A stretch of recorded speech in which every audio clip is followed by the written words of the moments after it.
Bien, continuando con la clase anterior, en lo que respecta a la clasificación de materiales férricos, ya vimos lo que son hierros dulces, lo que son fundiciones y los tipos de fundiciones, y ahora vamos a entrar de lleno a lo que son aceros. ¿Por qué le dedicamos una clase especial a esto de los aceros? Porque bueno, es un material muy utilizado, es un material que van a usar mucho, y es un material que tiene muchas propiedades y mucha utilización en la industria. Entonces, bueno, vamos a dedicarle una clase especial a ver los tipos de aceros que existen y a ver la nomenclatura comercial de estos aceros para poder identificar con qué acero estamos trabajando o qué acero tenemos ante nosotros, sabiendo cómo se nombran estos. Pero bueno, vamos a hacer una especie de repaso de lo que son los aceros. Su contenido de carbono está comprendido entre el 0,1 y el 2%. No se olviden que el acero, tanto como el acero, como la fundición, como el hierro dulce, son aleaciones, son combinaciones de hierro y carbono. ¿Qué me va a determinar si es hierro dulce, fundición o acero? El porcentaje de carbono que tenga en su composición. Si esta combinación tiene un porcentaje entre el 0,1 y 2% de carbono, estamos ante un acero.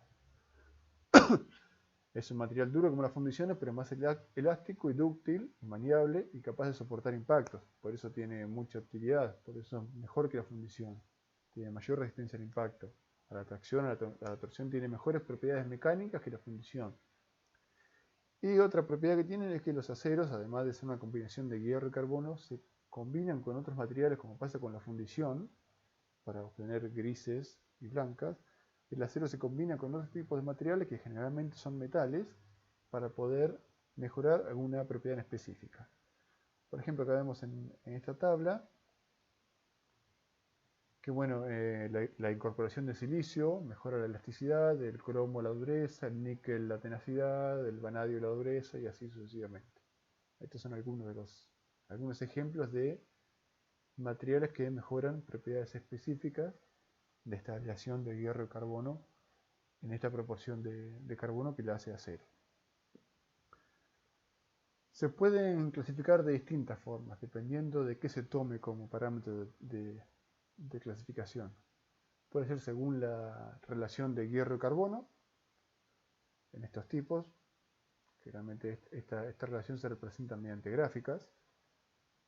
Según el método de obtención, mediante hornos o convertidores de radio tipo Siemens-Martin o Bessemer, o como dice acá, ceros al convertidor de oxígeno, eléctricos, pudelados, según el método de obtención, según cómo se fabriquen. Según las propiedades mecánicas, estandarizadas por normas IRAM, en el caso de las normas nacionales, y después normas internacionales como son DIN, SAE, normas ISO, ASTM y otras. Y según su uso comercial o industrial, que es lo que nos interesa a nosotros, donde podemos encontrar aceros comunes al carbonos, aceros aliados, aceros de baja aleación ultra resistentes, que estos son medio nuevitos, y aceros inoxidables que son muy conocidos. Vamos a centrarnos en estos últimos.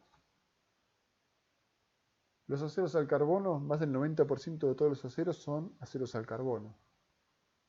Por ejemplo, un acero muy común que bueno, ahora vamos a ver qué significa es el acero 1020 o acero 1040. Son aceros al carbono muy utilizados en la industria. Contienen diversas cantidades de carbono y también contienen manganeso, silicio y cobre. ¿Ven? Ya tienen tres elementos que van a mejorar alguna propiedad en específica de esa aleación en esta proporción. Los aceros aliados también contienen también, por una cuestión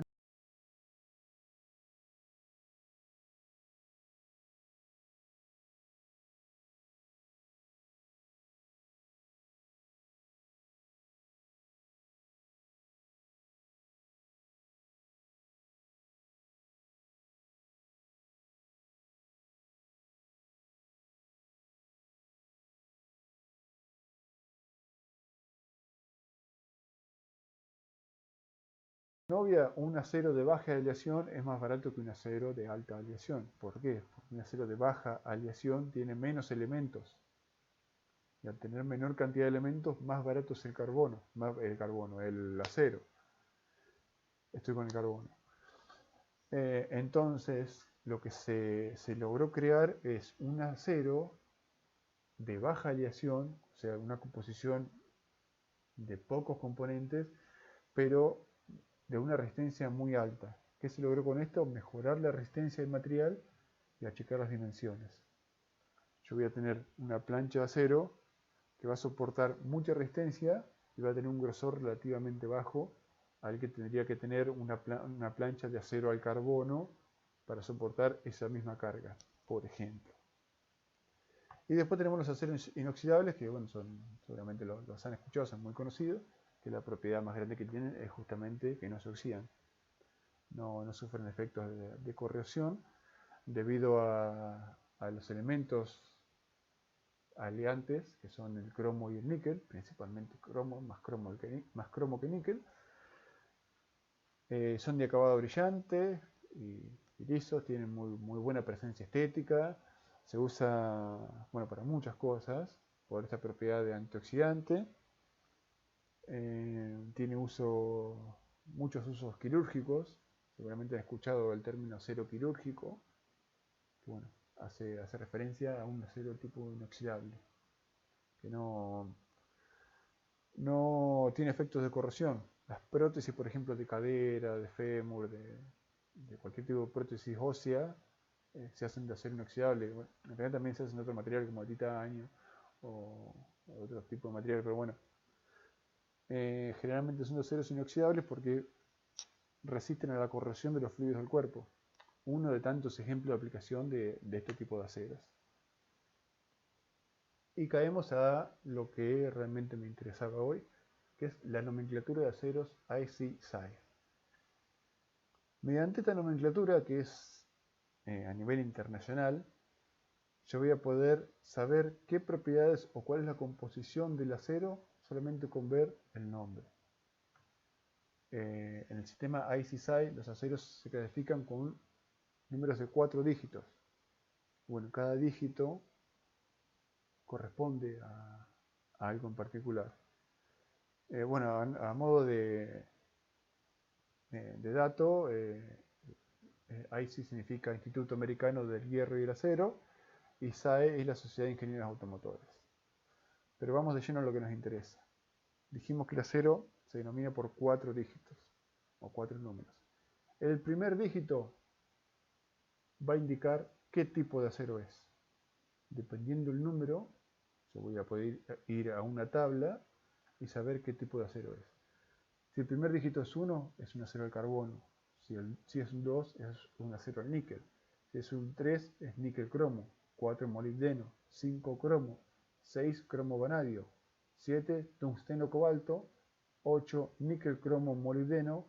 Y 9 manganeso silicio. Tengo 1, 2, 3, 4, 5, 6, 7, 8, 9. El segundo dígito me va a indicar el porcentaje del elemento aliante.